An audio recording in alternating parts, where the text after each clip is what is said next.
When emergency first responders were overwhelmed by Los Angeles County's most destructive fire yet, a band of surfers, along with their neighbors and friends, stepped up to defend their home turf in Malibu. Their devotion to home drove them to show up for their community during the fire and for years afterward.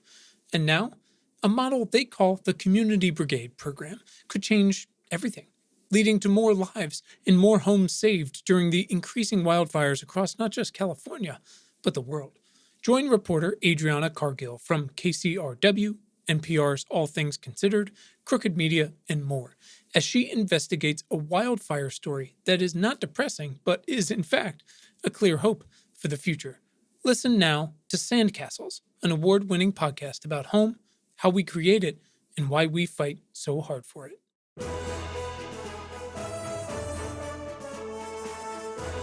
What if I told you there was less oxygen in the ocean than there used to be? That's today's big question, and my guest is Dr. Dawn Wright, or as many in the ocean community know her, Deep Sea Dawn.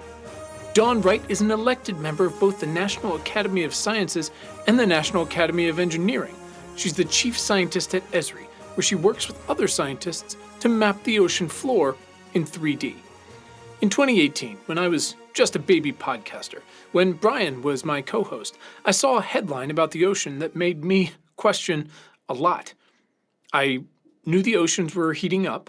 I was beginning to understand, I think we were all beginning to understand, just how much global heating the oceans had absorbed over the years.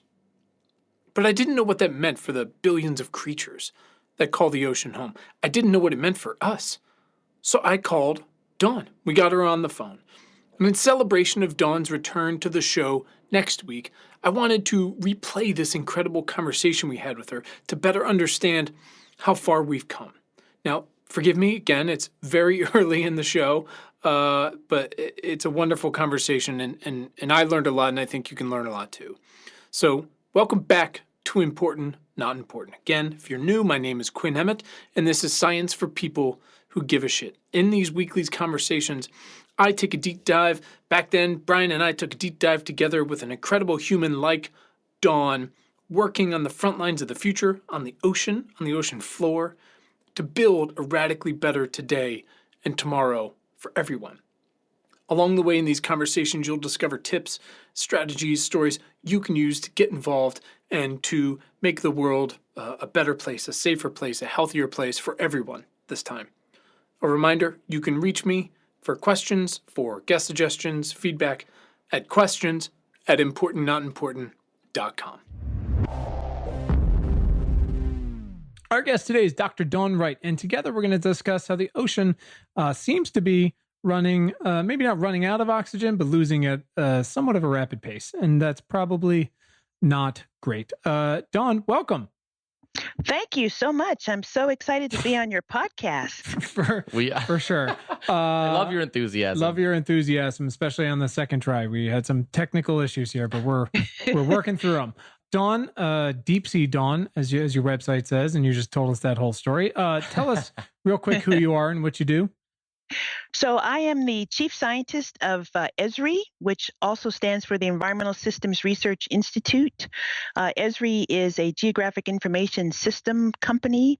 A lot of people translate that to mapping, but also with analytics in the background. So we often say that it's like Google Maps or Google Earth on steroids. Whoa.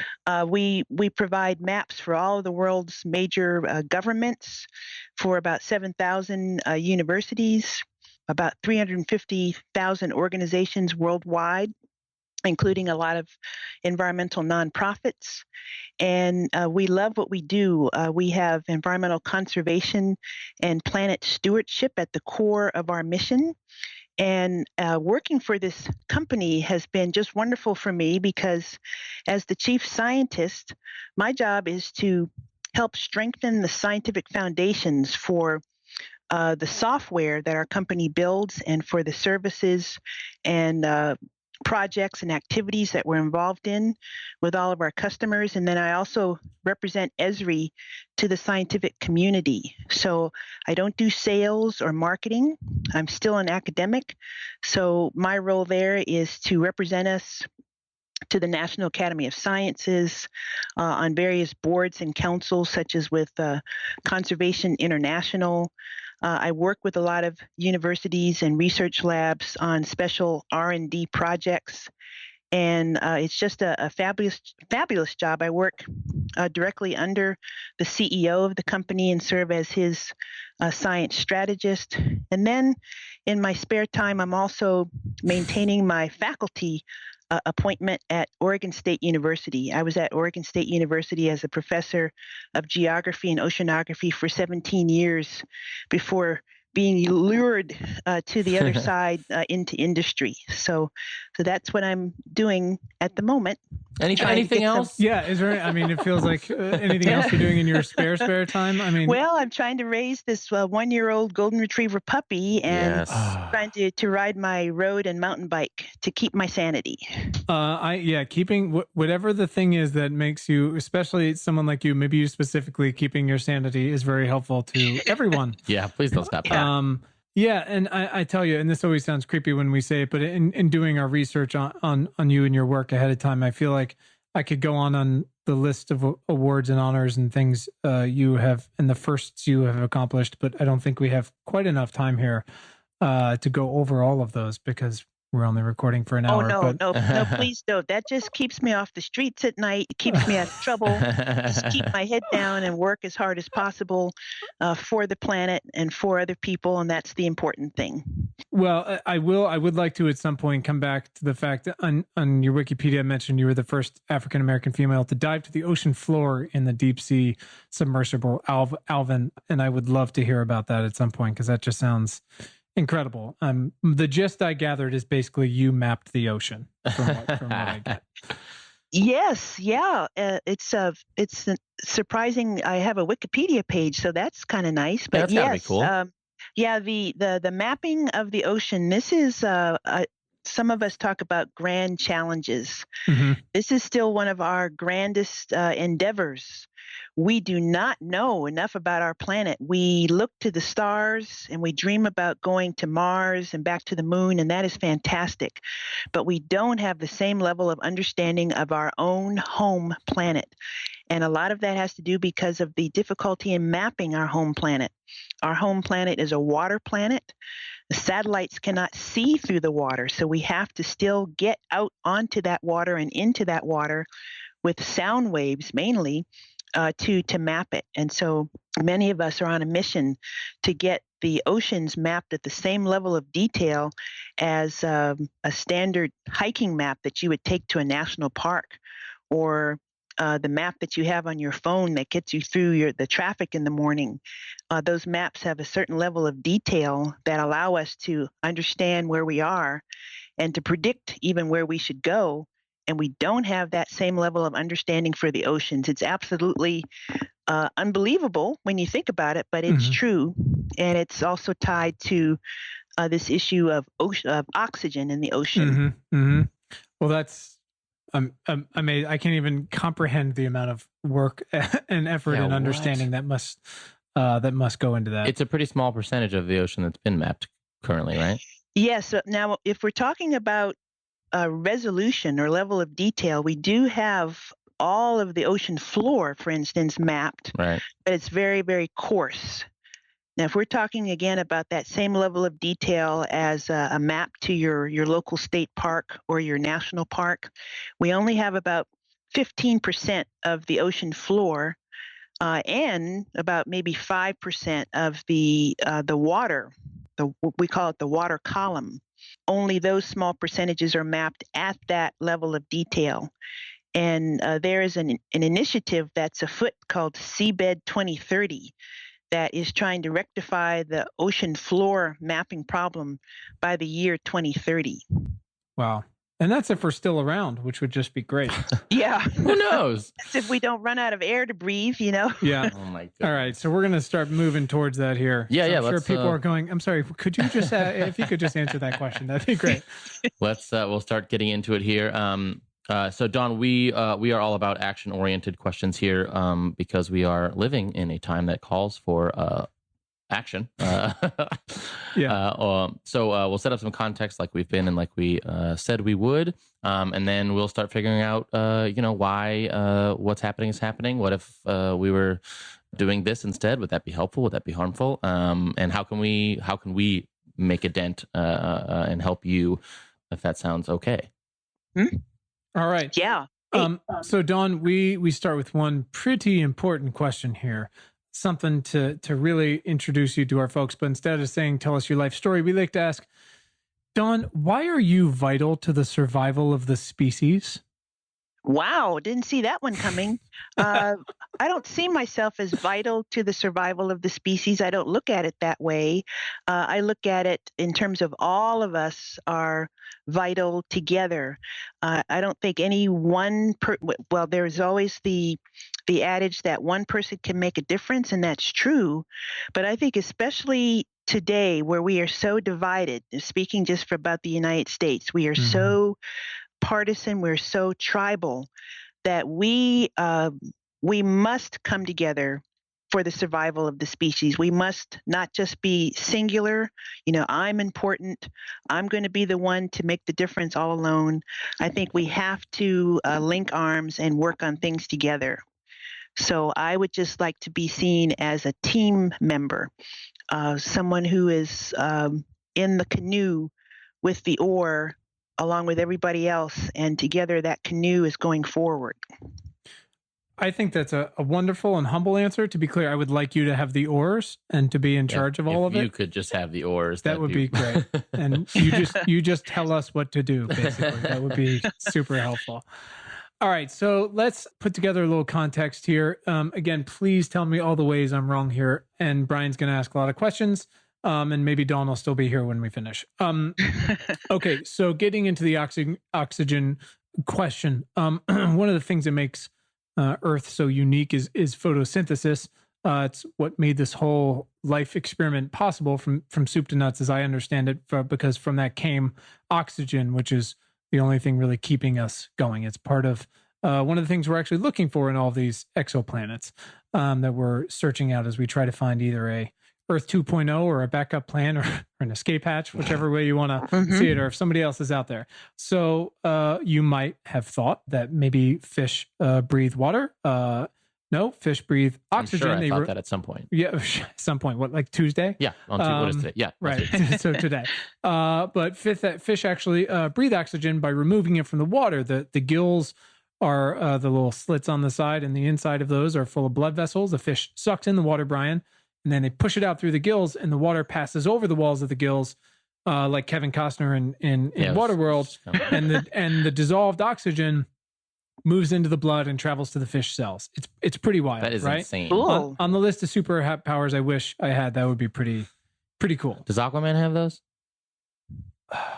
Well, we've got to, Aquaman, I can't wait for that movie to come out because we're going to find out a lot about what the deal is with Aquaman. Yeah. He's got a lot going on. I feel like they could have called you on that one for sure. Well, you're doing great because you're getting into the heavy biology. My background is in geology. Yeah, well, I wanted to sort of paint the picture of why that's important and sort of where we're going, because obviously everybody knows that humans, well, maybe not everybody, people in 1600 Pennsylvania know we breathe oxygen. But to take it back, Brian, we look at the Mesozoic era, right? Sure, yep. About 250, 66 to be accurate, million years ago, dinosaurs, right? Everyone thinks it's totally fine. We've talked about that before. It's a great stretch, super long, longer than anybody remembers. Dinosaurs are all around. Everything was great until the asteroid went boom-ish. Turns out, a bunch of scientists think that about 93, 94 million years ago, a shit ton of carbon dioxide came up from the bottom of the ocean, possibly because of certain vents and the continents shifting. The Earth got a hell of a lot hotter. The seas rose. Oxygen got sucked out of the water all over. And super dope dinosaur fish like the Ichthyosaurus. I can never pronounce that right. Yeah, that's a tough one. Ichthyosaurus. Which had been swimming along for 150 million years before that. Keep in mind, humans have been around for about 300,000, right? They're just snuffed out. So it's believed the entire continental shelf was snuffed at. So, the continental shelf is the parts all along the continents before it drops off into the abyss, basically. Oh, yeah. And why that matters is because 90% of today's commercial fish and shellfish live on that shelf. 90%. So dead zones everywhere. How long did that period last? They're guessing about 500,000 years. So today, dead zones seem to be proliferating, and not in a great way. Some estimates say the ocean's lost 2% of its oxygen in the last 50 years, I think. Warm water just has less oxygen. And is that doesn't sound like a lot to 2%, but that's probably a huge deal. 2% of our oceans on a water world essentially is not great. Right. So I'm sure I got a number of things wrong there, but we've talked about the ocean in a lot of different ways, from the Atlantic invading the Arctic and what the warming water is doing there, the salt levels, what it's doing to fishing, what it's doing to the lobster industry, what it's doing on the policy side, things like this. But I want to get into this specific thing because I know, Dawn, this is something you're working heavily on. I would like to get a primer because, from what I understand, you are in charge of the ocean. So, Dawn, oh no. well, too bad. Dawn, why the hell is the ocean running out of oxygen this time? And is that bad? So the ocean, I think you set the stage very nicely there in terms of Earth history. And if we're fast forwarding to the present, we have got, so the ocean is always facing these pressures, and the ocean is always making up for what's happening on land when you think about it, because this whole climate change thing with too many greenhouse gases being in the atmosphere as a result of the cars that we drive and the all of the industry, the pollution that we're putting into the atmosphere, the ocean is playing a big role in absorbing that those excess gases. And when you absorb excess gases like that, that's where the ocean acidification problem is coming from. Hopefully, your listeners have heard by now of ocean acidification, because we scientists have been talking about that as a clear and present danger for quite some time now, maybe at least about 10 years. Let's pause for a second and assume maybe they haven't, or they weren't paying attention as closely. Could you just tell us what that is in a couple sentences? What's going on? So simply, if there's too much carbon dioxide, which is a greenhouse gas, or methane, that's in the atmosphere, the oceans absorb that, and that makes the acidity of the oceans, it makes the ocean more acid. So what are the ramifications of that? And so the ramifications, if you don't, nobody wants to be in an acid anything, Sounds right? awful. Acid rain. No, acid very rain bad. is a bad deal. If the ocean waters are too acidic, the coral reefs are going to be in danger. It's going to pretty much put everything out of balance in the oceans. But most of us can relate to coral reefs because we've either seen pictures of them or we've actually visited them as scuba divers or snorkelers. And we don't want those beautiful structures to dissolve. We don't want all of the fish and the invertebrates, all of the plants, everything that depends on that ecosystem to go away. Some of us are still looking for cures for cancer and other maladies. I think peanut butter is spreadable because of a bioalgae that comes from a coral reef ecosystem. Really Wait, what? important things in life. That's No. That's, you just hit on my look. Wait, what? We get all kinds of amazing things from the ocean. And one of the things that I told my introductory oceanography class once is that we've got spreadable peanut butter because of a bio. Now I'll have to double check on this later, but I'm pretty sure I'm going that's to be the double case. checking on it. Yeah. But there are all kinds of important resources that we get from the ocean. So if the oceans are in danger from acidification, then that's going to affect all of us. Which they are, right? Which they are. But the other big problem is the lack of oxygen. Yeah. So talk to us about what's going on here. So oxygen is produced in the ocean in large part because of photosynthesis. So we know about photosynthesis. I think it's the most wonderful chemical equation in all of science, if I could be so bold. Yeah, please be. Because it's and as kids in school, we learn about photosynthesis from plants. In the ocean, there are billions and trillions of small plants in the ocean that are called phytoplankton, and they are producing ocean as oxygen as they photosynthesize. They take water, and they take that carbon dioxide.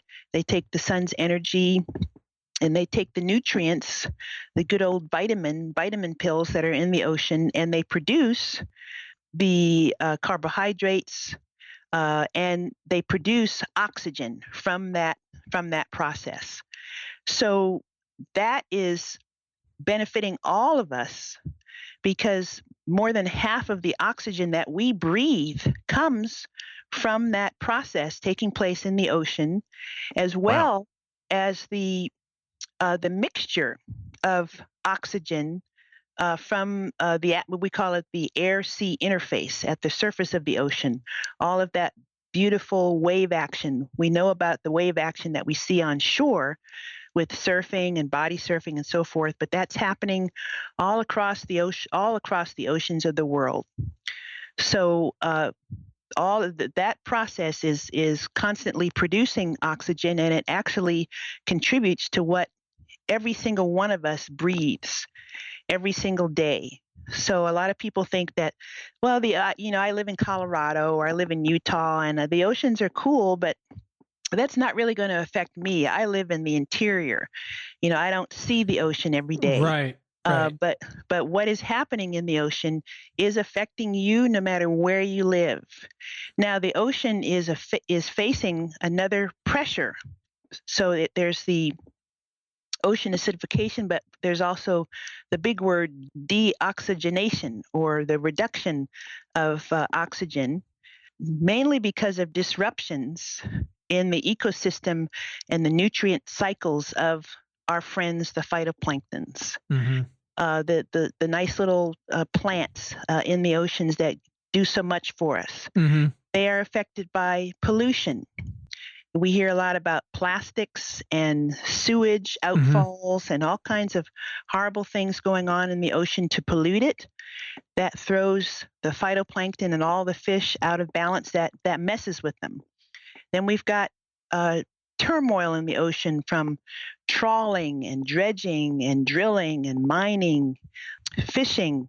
Mm-hmm. All of these are putting pressures on these processes that help to produce the oxygen that we breathe.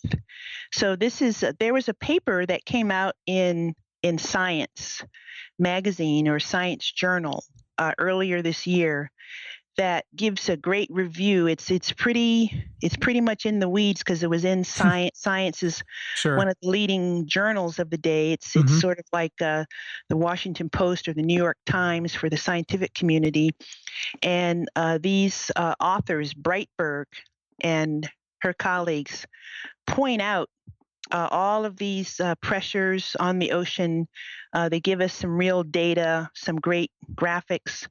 And they also point out that the oxygen is not only dropping in the oceans, throughout all the oceans, but it's dropping faster than can be accounted for by regular physics. Oh, good. Physics processes. So when you're talking about the fish breathing, the respiration in the oceans, that is certainly the case. There's a lot of that respiration, desperate breathing going on in the ocean, but a good portion of that might be in the microbes. The microbes that live not only on the surface, but throughout all or a good portion of the depths of the oceans. So this gets back to our lack of understanding of the oceans. We don't know enough about the microbes down in the oceans. And we need to find out more about them, because the changes that are happening in the oceans are happening pretty fast. We can't just sit around and debate whether or not things are real, like whether or not climate change is real. These things are real. They are happening. It's because of us, and we've got to get down to the business of finding solutions. Yeah. So one of the things that my company really likes to do is to work with research institutes, especially where they need support or collaboration in mapping. So the Woods Hole Oceanographic Institution is trying to find out what's happening with microbes and fish in the twilight zone of the ocean, which is this critical zone that's just beneath the surface. And it's a place in the ocean that we really don't know that much about. It's from the surface down to about 600 or 1,000 feet or so. We tend to focus on the surface, and my community, we're trying to map the ocean floor. There's a whole heck of a lot in between that we don't know. And if I could interrupt, I actually learned about the Twilight Zone. There is there were kids' illustrated books and now a cartoon called The Octonauts. I've heard of them. Which it is the best. And my children know infinitely more. They should be the one talking to you right now, because all they do is it's this team of mostly land animals that go around and they speak in British accents, and they go around helping other animals underwater, and they have the coolest submarines. And it's basically all I want to do as a career. And there's a penguin and a polar bear and an octopus, and they're always in the Twilight Zone or the Midnight Zone. And yeah, I swear to God, I hadn't heard of half this stuff, and now I feel like I can almost hold up with my kids on it, because that is fantastic. But I honestly feel like between Octonauts and Planet Earth and the ocean one, I'm totally blanking on it. The show. Yeah, Jesus, it just came out. Earth's. Oh yeah, I don't know. No, there's Planet Blue Earth. Planet. Blue Planet. Blue Planet. Yeah, Blue Planet. Yeah. And my kids just watched the 3 of those like on repeat, and it's incredible. But yes, it is fascinating how much is out there that we don't know. I hope you work with somebody named like Tammy or Teresa, so we can keep the fun nicknames going. Deep Sea Dawn, and maybe like a Twilight Tammy. Yeah, be the next person who. Yeah. That's alliteration. Good addition, terrific. Brian. Well, I have the pleasure of working with her deepness herself, Sylvia Earle. Sylvia Earle. Yeah, she takes it way back. She is a hero. Yeah, in fact, she is one of the primary people trying to raise the awareness of this issue of the decreasing oxygen in the oceans. And she and I wrote a little article together, and she also led a group of us in writing a letter to Science, responding to the Brightberg article about this is not just another great article that's published in Science. This is really, really important. This is something that we have to take action on. So let me back up for a second here. When did you all first realize what the hell was going on here?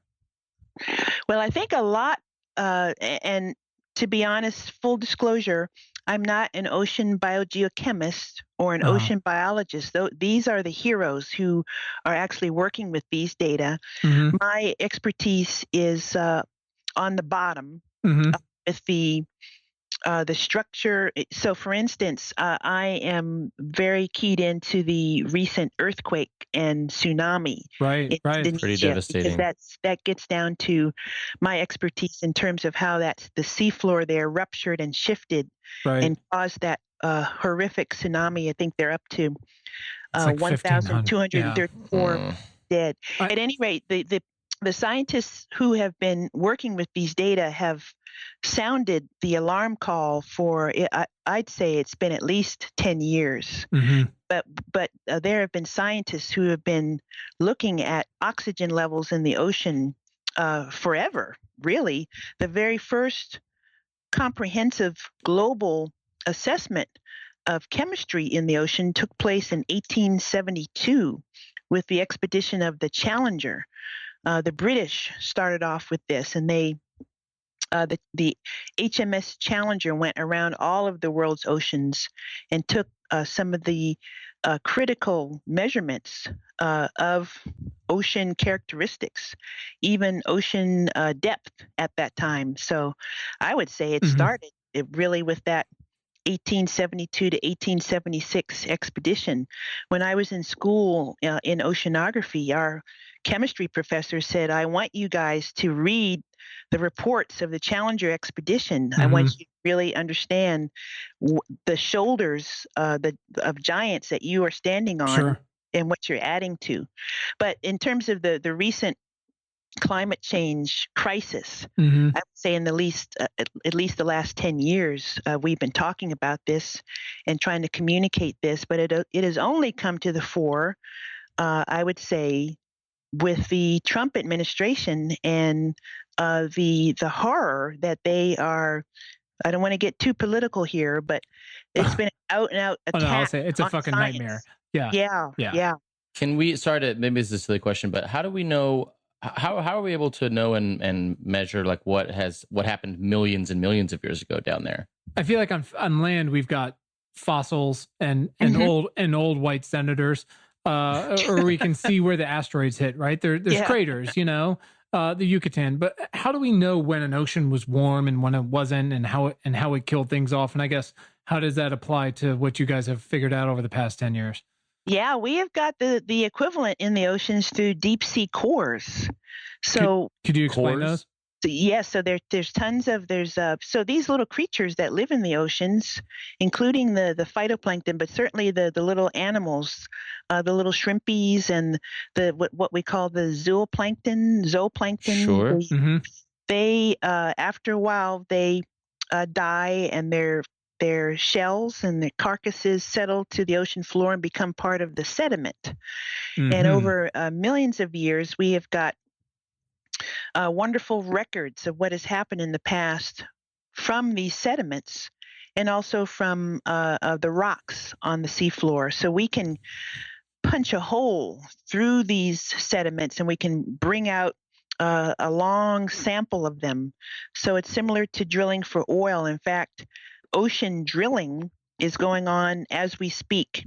There are scientific drilling vessels. There's one that I worked on for about 3 years as a technician, and it was basically like a Gulf of Mexico oil and gas drilling vessel, which drills for oil in the Gulf of Mexico. But this particular vessel or ship, it's called the Joides Resolution. It's called, think of it as the Resolution. It was named after one of Captain Cook's ships.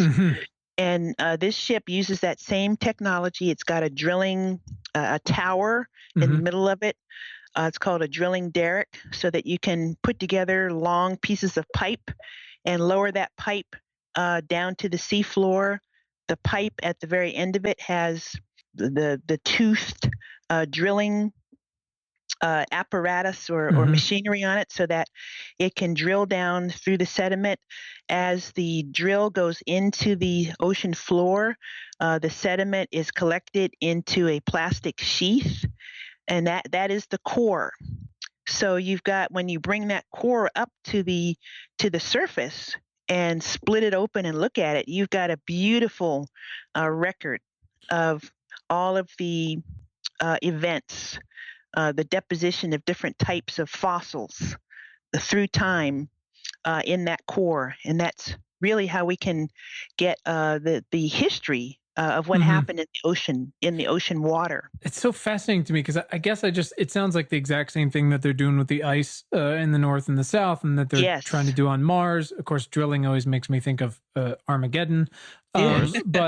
But I guess for some reason I thought it would be different in the ocean. I guess either because the pressure is so great, or because maybe you would dissipate differently with the water. But I guess these are animals that were built to live and survive in the waters. So I guess their remains would be different, or the floor. But that's so fascinating that it's really the sort of the same methodology. Yeah, it's the same idea, like the scientists who are drilling for cores of ice, and then they're looking at the composition of ancient air in the bubbles in that ice. It's the same thing. These are the moments where I look at Brian and go, Brian, if someone told you to go find ancient air, where would you start?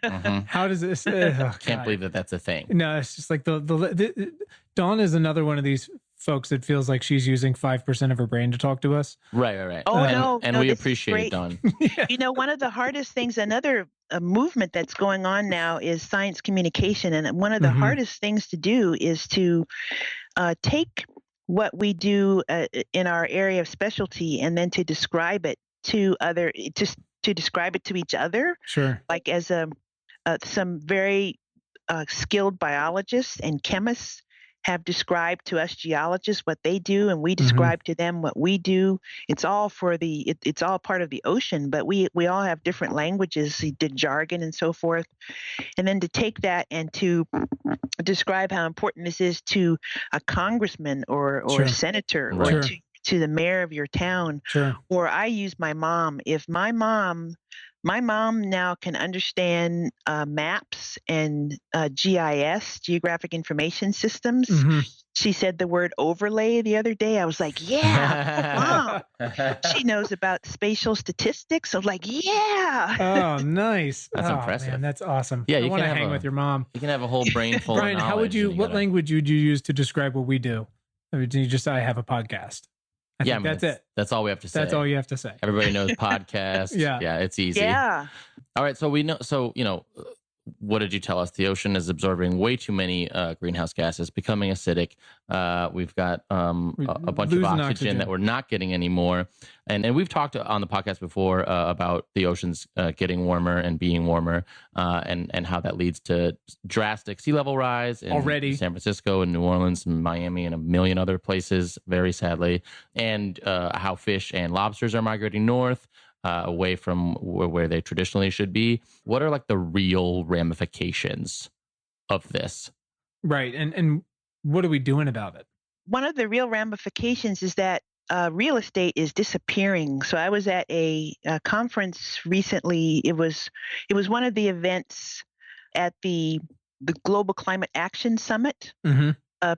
Governor Brown had this amazing meeting trying to mobilize, especially state and local government leaders to move forward despite the U.S. being yanked out of the Paris Climate Agreement.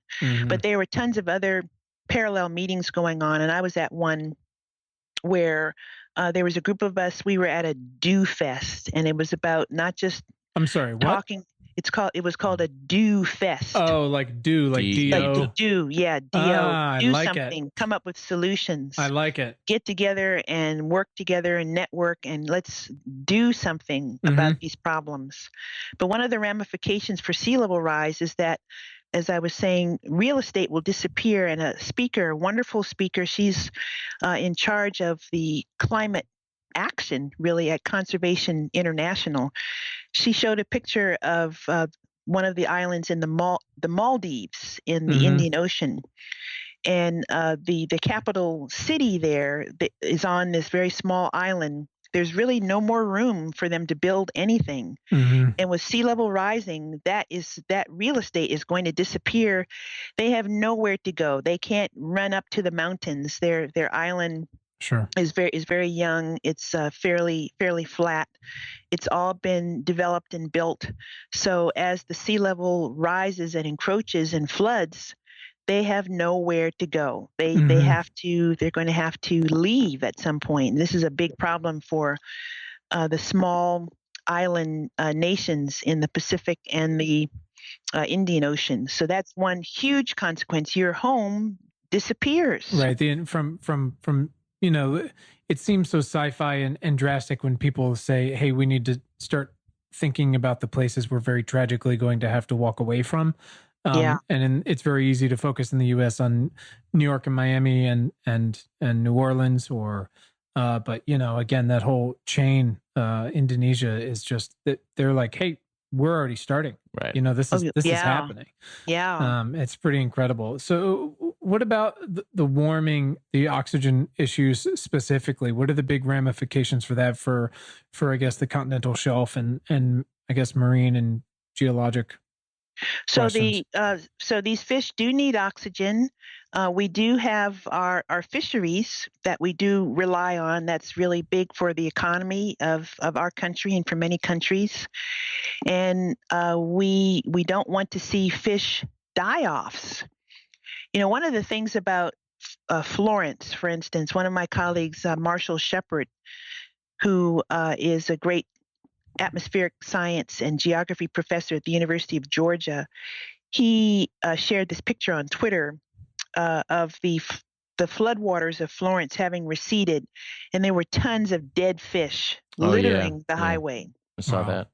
And we could have a similar type of phenomenon in the oceans if you don't have enough oxygen to breathe, you're going to die. Fish do need that oxygen to breathe in the water, as you've already described so nicely. So we don't want to lose our fisheries in that way.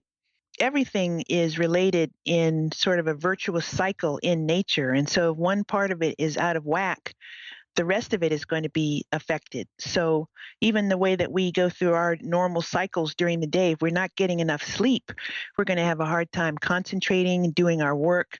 We're not going to be able to carry through with the whole cycle of our activities and our responsibilities if one thing is out of balance. So it goes to a whole host of problems that so we've talked about sea level rise and ocean acidification, pollution, the quality of water is going to decrease because if we've got a whole bunch of dead things in the water, that's going to make for nasty water. We'll have coral bleaching, all kinds of things, habitat destruction, loss of biodiversity. It's all species that are not supposed to be there. You talked about the fish species that are moving north because of the warmer water. Some of these species are invasive or harmful. So it's just everything just gets crazy out of whack. I'm trying to dive a little deeper. One of our first guests, who I couldn't have more respect for, mostly because both because of her work and also she just tells me I'm wrong all the time, is you might know her, Dr. Ayanna Elizabeth Johnson. Oh, I just had the pleasure of meeting her finally. We've been stalking each other on social media, and we finally got to meet at this Dew Fest. Oh, nice. Yeah, she is awesome. She's and awesome. So smart. Yeah. And she and some other folks have been trying to, against all odds, educate me on the ocean stuff as much as I can from all fronts. And yeah, she also and some other folks pointed me towards Paul Greenberg's books, For Fish and American Catch, and I guess there's a new one, The Omega Principle, just talking about why we chose the wildlife in the ocean we did to eat and how that's changing because of overfishing and now how that is changing with the warming and the migrations and the lack of the bottom of the food chain and things like that. And again, just I'm trying to get a more comprehensive viewpoint because, like you said, when we asked about the ramifications and you listed 100 things, it's not just like, hey, the lobsters are moving north. It's this, again, a theme we run into a lot is all this everything shit is connected. So, Dawn, let's say you're in charge of the whole shebang, as it's very clear you should be. Yeah. What is the first most impactful thing you would do? And I know this is a ridiculous question because there's a million things to do to alter our course. So the very first thing I would do is to talk about this, talk about what you've learned with your friends, with your family. I was struck by another colleague of mine, Catherine Hayhoe. And by the way, we've never heard of her. Brian's kidding. None of we've literally had mentioned her. So many guests recommend her, and we are trying to get it scheduled. But she seems like just the chosen one. We got to figure. Well, out. yeah, she should be in charge of everything: the oceans, the atmosphere. She and Marshall Shepard and John Foley and Jacqueline Gill and Alan Townsend and I are in this new super film series, Let Science Speak, the film series. Anyway, she said that about 75% of Americans don't hear people talk about these issues. Interesting. 75% of Americans don't hear people talking about climate change more than once or twice a year. Wow. And we face the same problem. I mean, climate change is an atmospheric problem, but it's also an ocean problem. And many of us, like Ayanna, we're just trying to get people to understand and then to talk about it among yourselves.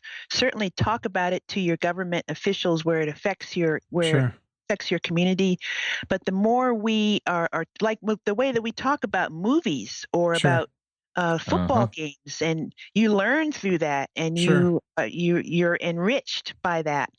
And it's the same thing with these issues. Sure. So the very first thing we can do is to spread the word and talk about it. I love that. I love that. And it reminds me of how incredibly inexcusable it was that climate change was not questioned or brought up once in the 2016 presidential debates.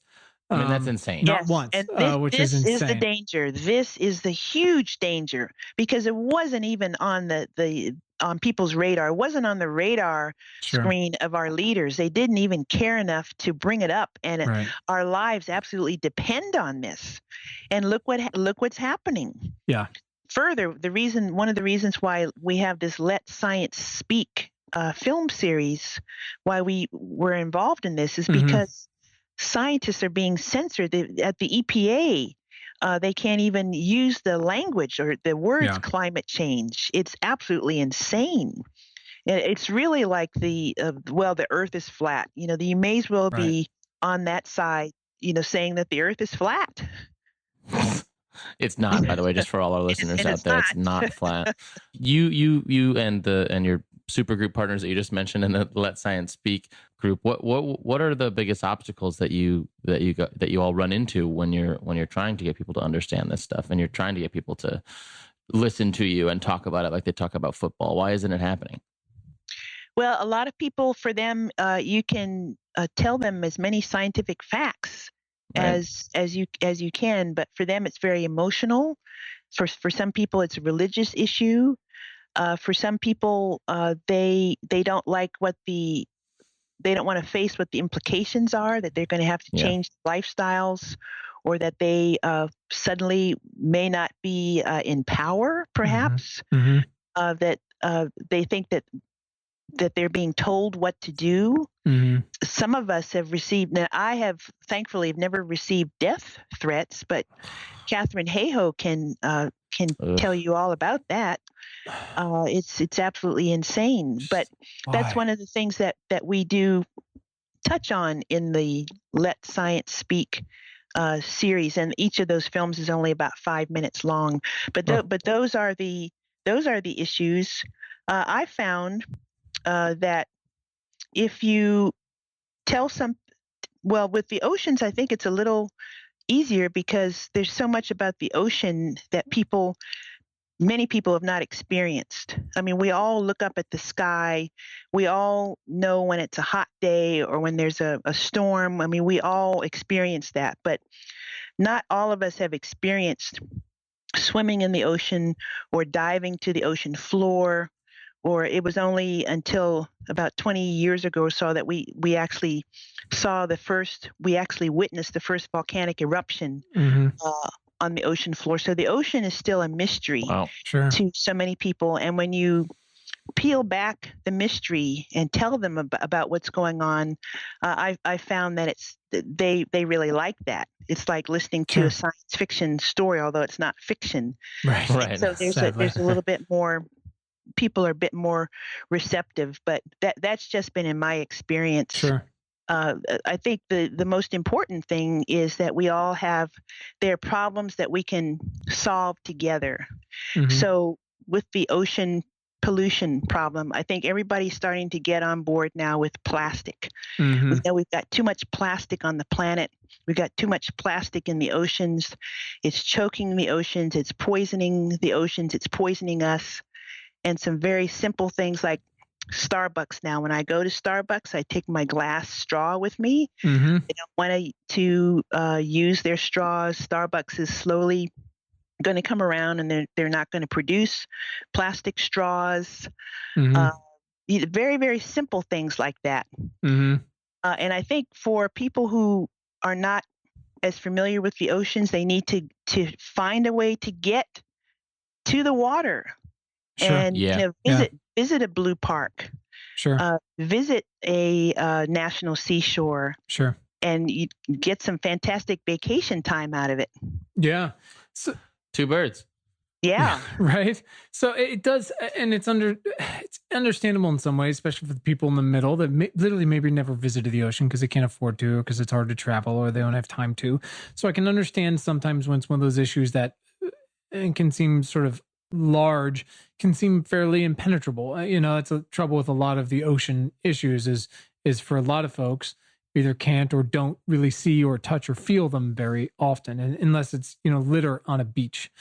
And you've just gone into this quite a bit, which is get out there and touch and see and feel the ocean and engage and have conversations. But are there other specific ways our listeners can help fight this issue specifically to support and amplify your mission? Are there particular places they can donate to or they should learn from, et cetera, websites on down? Yes, so I can give you a whole list of them. Let's do it. So Sylvia Earle, she has her Mission Blue Alliance, and her mission is to raise awareness.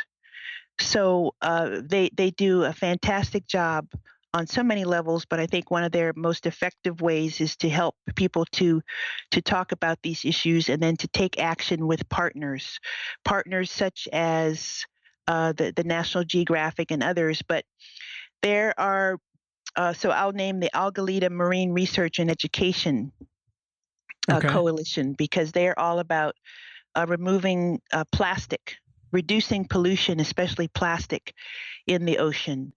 And they also are connected with the Save the Albatross Coalition. Mm-hmm.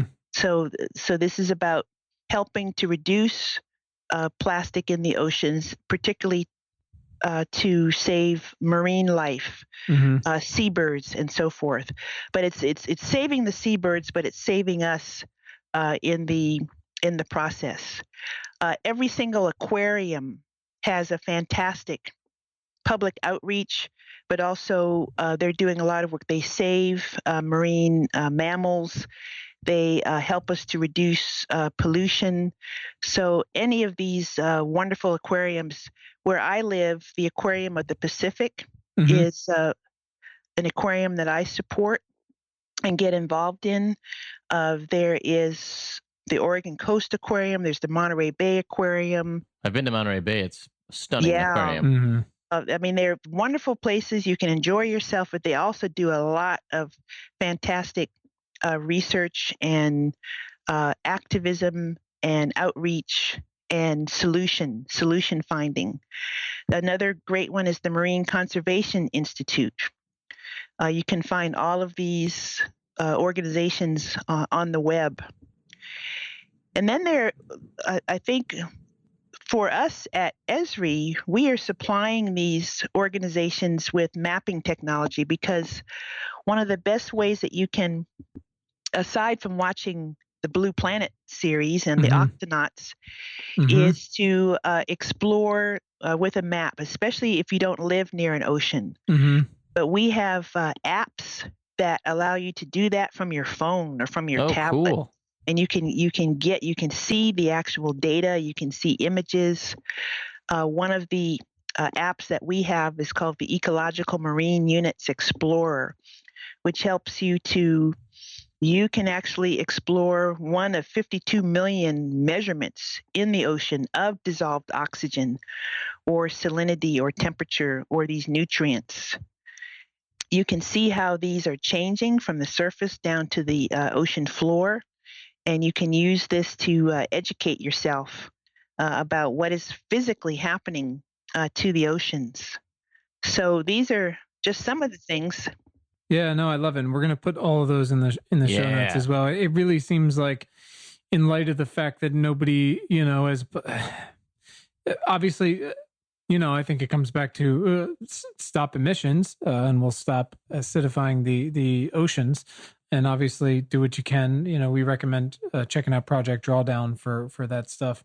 But because that is a contributor. And again, the ocean has always and continues to take the brunt of those things and has clearly just about had enough. But it does sound like education is educating yourself and just being in touch with the ocean, whether it's watching these things or, like you said, going to an aquarium, supporting an aquarium, learning from their programs, taking your kids, and then just going yourself in some way. Those things should hopefully give you a better connection to what is out there and what's happening. Even if you can't feel the water warmer or see the phytoplankton that are suffering, at least you can experience what is out there and what is at risk.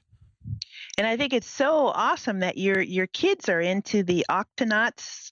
The children can't recommend Octonauts enough. I gotta watch Octonauts. It's we're gonna have a class session. It's so great. Yeah, it's on. You can find it on iTunes or Netflix.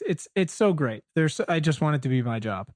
Oh boy, I need to check into that. I'm currently into building remotely operated vehicles and ships out of Lego toys. When are you doing this? Yeah, wait, hold on. Oh, I've got 5 kits in my in my Lego building room that I need to get to, but I'm working on a ship in a bottle right now. It's awesome. Holy cow. It's so much fun. God, I just want to hang out so bad.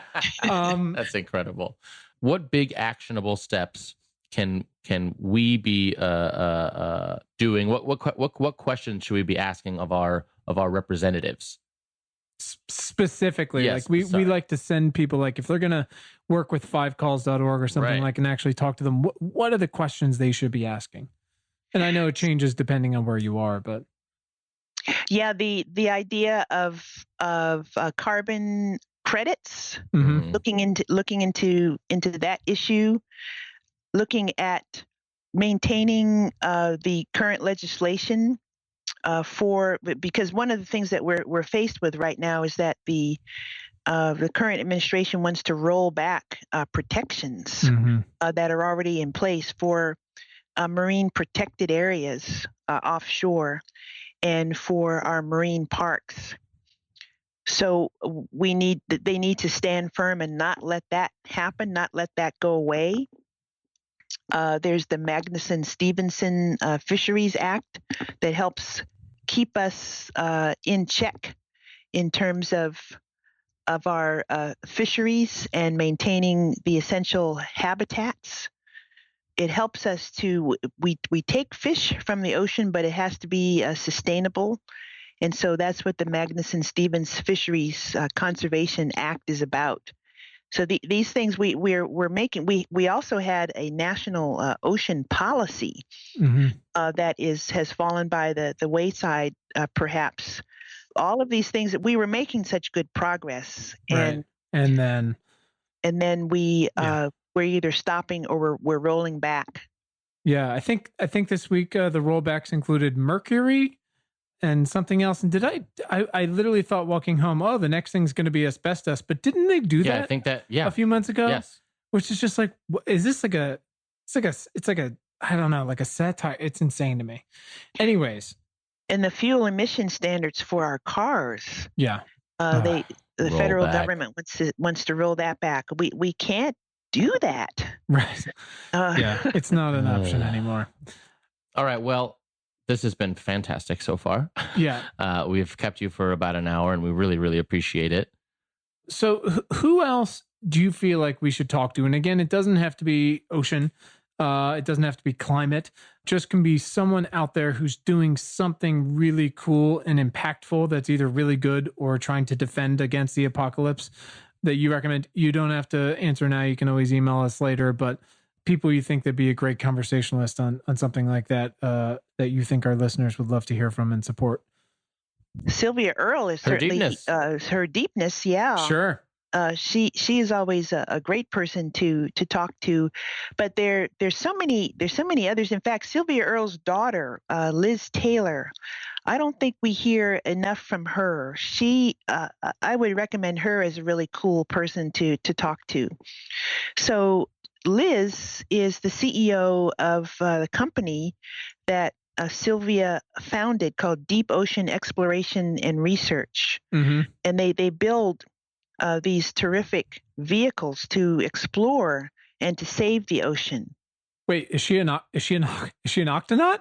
Well, I would say so. Yeah. Oh God, it's awesome. And she is a great person to talk to. She is all in for not only exploring the ocean but saving the planet, being a good steward of the planet. Mm-hmm. We don't hear enough from her. I think from Liz Taylor. Awesome. So if she's willing to, I think she would be a fresh new voice for your podcast, and just an awesome person. Awesome. And yeah, as always, and I think we mentioned this before, I don't know, offline or not, but definitely anyone, ladies are always, I would just say preferred at this point, especially ladies or people of color, because we want to try to amplify those voices as much as we can, especially since we're two white guys.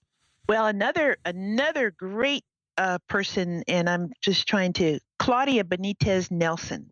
Okay. Oh my gosh, she is a force of nature. She is a professor of, she's a chemist, an ocean chemist. She's a professor at the University of South Carolina. Okay. And she would be a fantastic person to talk to on your podcast. Awesome. Rock and roll. Thank you. Well, anyone else you ever think of, please let us know for sure. Sure. Yeah. If you look up Claudia Benitez Nelson, that Liz Taylor, she may be a little harder to look up on the web, which I think is a shame. These women should have Wikipedia articles, the whole 9 yards. But I think we can get that going, right? Aren't they just user generated? Brian will do that today. I'll send you their direct contact. Awesome. That would be great. That'd be awesome. Thank you so much. All right, Don. Well, we have a little bit of a lightning round of questions here, if you're up to it. Last thing. Sure. Yeah. So, Dawn, when was the first time in your life when you realized you had the power of change or the power to do something meaningful? It was my 8th year on the planet, 8 years old. That was a big year, because that was the year. In fact, I'm going to see First Man when it comes out, but Neil Armstrong, when he stepped on the moon, that Apollo 11 mission, I became a person of faith, a Christian that year. I learned how to body surf. I was doing well. I mean, that was the year. That's a big year. Of course you did all that at 8 years old. That was a big year, yeah. I think I was still sucking my thumb. And I decided to be an oceanographer that year. I mean, it all came together. Came together. That's so cool. Dawn, who is someone in your life that's positively impacted your work in the past 6 months? In the past 6 months, I would have to say it's my mother. My mother has impacted my work through my entire life. So my mother would be number one. Number two would be my boss, Jack Dangerman. He continues to amaze all of us. So Jack Dangerman is the CEO and founder of ESRI. His last name is Dangerman? Dangerman. He's the Danger Man. God, Deep Sea Dawn Danger. I mean, it's a Dutch name. One of the things that has blown just about everybody away is that he and his wife have purchased 24,000 acres of the last best wild place on the California coast, saving it from developers, saving it from another Trump golf course, and gifting it to the Nature Conservancy so that it can be preserved. That's awesome. It's safe. Where is now. that? On the coast of California somewhere? It's on the coast of California, sort of the central coast north of Santa Barbara. Oh, yeah. It's so beautiful there. Point Conception. Yeah, it's south of the Vandenberg Air Force Base. And this story has made so many of us, given so many of us hope. Not only did they preserve and protect this, and he's the CEO of a software company, but he is all in into doing, as he says, going big with this and protecting the planet, trying to reverse the loss of biodiversity, doing his part before it's too late. And that has been such a boost to all of us. And it's certainly, in the last 6 months, it has really given me a shot in the arm. A glimmer of hope. Yeah. Wow. I love it. That's excellent. You mentioned, I think, mountain biking or bike riding, but what do you do when you feel overwhelmed? I assume maybe that. Yeah, I love to get on the road bike or the mountain bike and just be away, free on the bike. I don't like having, I have a phone with me for safety, but people are getting into checking social media or doing stuff while they're on rides or while they're recreating. I'm not into that. While they're doing everything. Yeah, everything. I'll have music, but that's it. Yeah. And then I love going to the movies and just getting lost in the story. I love being outside spending time with my puppy, and I love building the Legos. Those are the main so good. things. I love it. I definitely have somewhere in this office a box of the Lego Saturn V that came out this year that I have not touched yet because my child demands I let him do it with me. And I'm trying to have one thing to myself. That is awesome. Yeah. Don, how do you consume the news? Mainly through NPR. Okay. NPR's every morning. I listen to NPR, and then I get a lot of news through Twitter, and mainly from the web. My mom watches a lot of CNN, so when I'm her primary caregiver now. So when I'm with her, she's got CNN on, so there's no escape there. But I would say NPR is my NPR, and sometimes I'm up in the wee hours of the night because I'm a night owl, and the BBC News will come on, and I really love the BBC and the other international outlets because you find out what's going on in the world besides what Trump has tweeted or besides what's going on with our dysfunctional government. Yep. In fact, it's really irking me right now that we're not hearing enough about the big tsunami in Indonesia. Everything is about the Kavanaugh hearings. And, pretty wild. I'm having a hard time filtering properly to getting a proper perspective. Sure. There are other things happening in the world. It's so much else happening. Brian, ask your favorite question. Sure. Speaking of old Trumpy, Don, if you could Amazon Prime him one book, what would it be? Oh, wow. That is a really good question. And we have had the full run on recommendations. And for clarification, what we did is we created an Amazon wish list of all the books our guests have recommended, and our listeners can and do go there and click on the books, and it gets sent straight to the White House. So whatever you think, anything. The first thing that comes to mind is The Little Prince. It's very simple. It's got a beautiful story about friendship and kindness. And I think our president could use, I don't know whether anything can reach him. I really don't, but that's the first thing that comes to my mind. That is one of my favorites. And I think that is like the third or at least third person that has, recommended. That's a good one. Dawn, this has been tremendous. Where can our listeners follow you online? So they can follow me on Twitter and Instagram and Facebook. My handles are all the same. Deep Sea Dawn. Really embraced that nickname, huh? Love it. Just went for it. I just gave up and went for it, and it's got a minimum number of characters, so it's it's perfect. So there it is. Yeah, I got a nickname when I was in college, but I'm not gonna say what it was. No, we don't have to go into that right now. Brian's good. You can just call me. Nope, let's just go, Brian.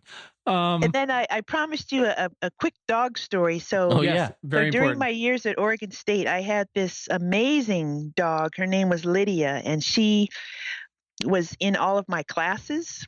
You know, all of the classes I had to lecture in, and the field trips I took students on. She was in faculty meetings. Wow. She just became our departmental dog, and she was the most awesome dog. She died in 2009, but now she affected so many students and faculty that we had the financial resources to create the Lydia Departmental Dog Memorial Fund at Oregon State University. And it's for students in geography and marine resource management and water resources.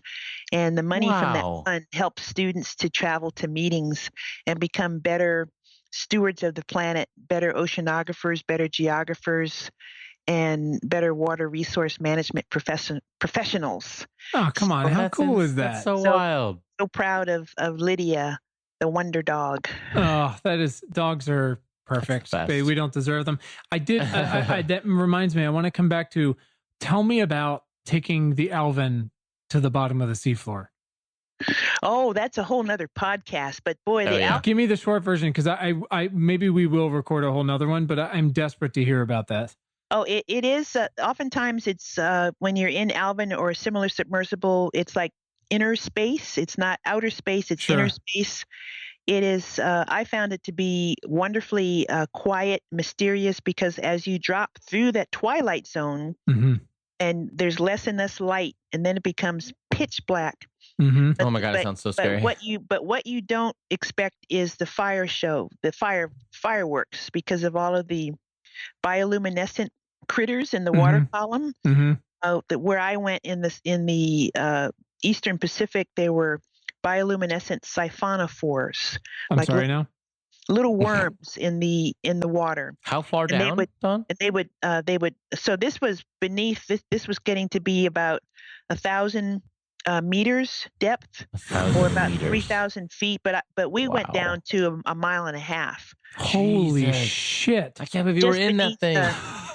Just beneath that twilight zone, we saw these little critters bumping into each other, and as they bumped into each other, there were little flashes of light. So you were falling this fireworks show. Like thousands of them all around you?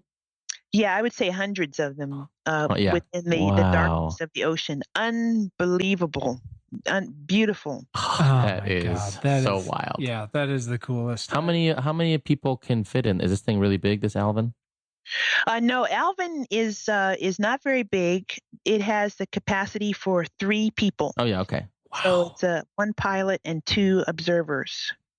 Just insane. That's incredible. I went out on my friend's submarine for 2 days, and I felt like that was an accomplishment. I think we were 30 feet underwater because I didn't go any deeper.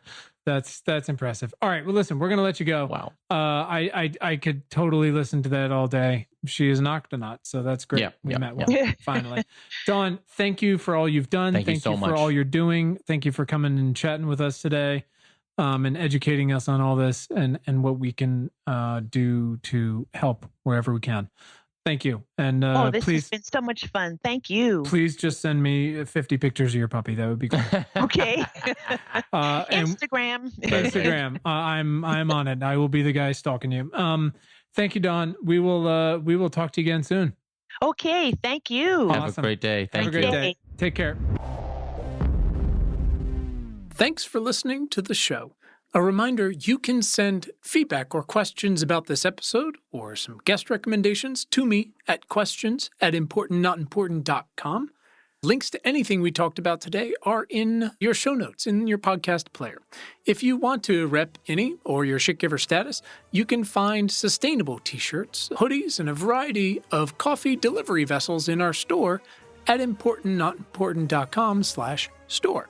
You can subscribe to our critically acclaimed weekly newsletter for free at newsletter.importantnotimportant.com. Our theme music was composed by Tim Blaine, the show was edited by Anthony Luciani, and the whole episode was produced by Willow Beck. We'll see you next time.